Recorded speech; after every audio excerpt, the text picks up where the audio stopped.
Hello friends, my name is Naveen Jain. Welcome to my channel Coding Sketch. With this video tutorial, we will learn every bit and byte of SQL Server. So let's start. In this first video, I will explain how we can create a table with ID column. So I have already written the code here, whatever all the columns we are required. So this is the table name TBL student. In this table, we have a column named row ID, which is type is big int, and the identity I have given. So this first value is a seed value. That means from where it will start creating the values. So we are starting with 1, and all the values will be incremented by 1. Okay, so after that we have a student ID. We have first name and the last name.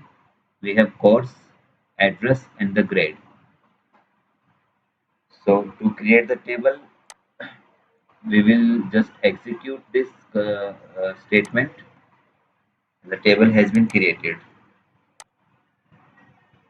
So now we have select command to check how many rows we have in a table. We need to run this. So this is the select command. As of now, we have not inserted any record into this table. So our table is empty. Okay. Let's insert few records into this table. Let me cut and paste it at the where we have created the table. Okay. So as you can see, we have a insert statement, and we have selected a few values like it is the student ID, first name, last name, course, address, and the grade. Now you can see that I have not inserted any value for the row ID. It will be auto generated value.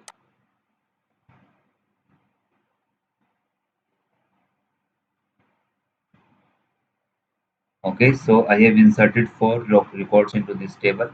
Now let's select. As you can see that we have four records into this table.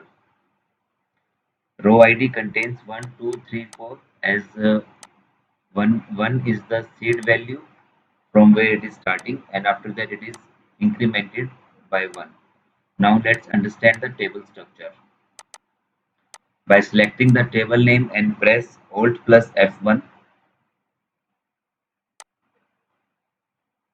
it will open the table definition. Here the table name, under this we have a row ID which is with the seed value 1, incremented value 1. Okay.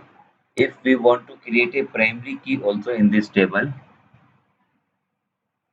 we have two options.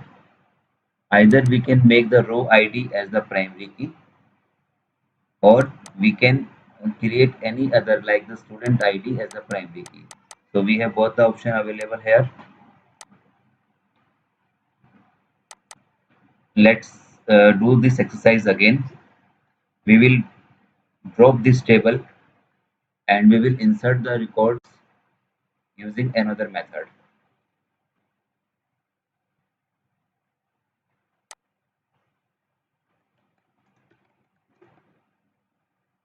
To drop the table, I have written the command drop table, table name, and executed. Okay. Now I will make it as the primary key.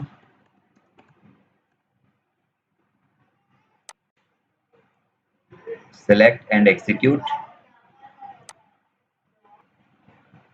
Now let's again start check the table structure. Alt plus F1.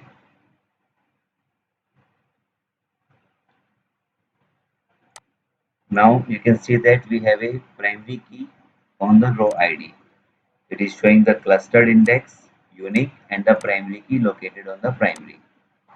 So now our table is set. We need to insert the records because we have dropped the table, so all the data has been removed already. So now we will use another method to insert. You can see in this method, for every row we have to use this statement, insert into table student.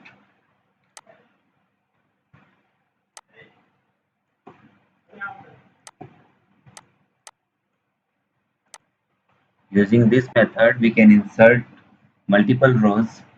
Every single row is encapsulated in a brackets separated by commas.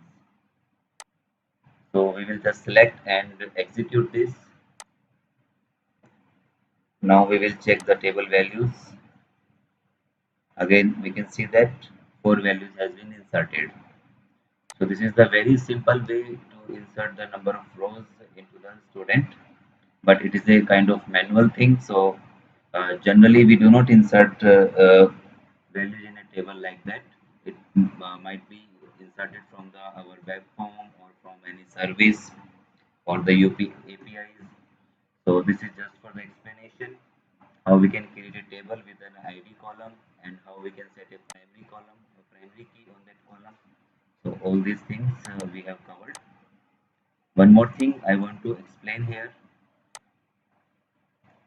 like we have given the statement insert into table student. So we have not mentioned any table name along with the table student. That case will insert the values only if we are inserting values for all the columns.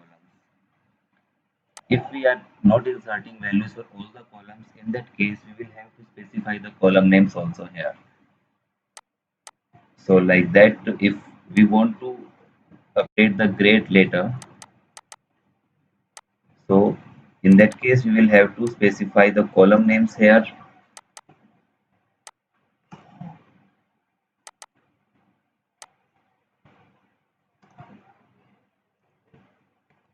That's it.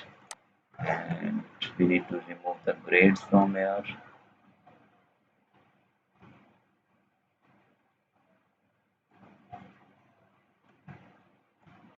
Okay, so now we can insert these values to this table, and we will see now we have eight rows into this table, and four rows are with grade value null.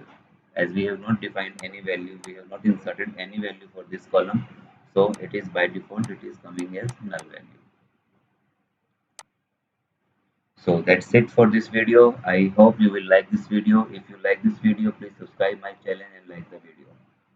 Thank you very much.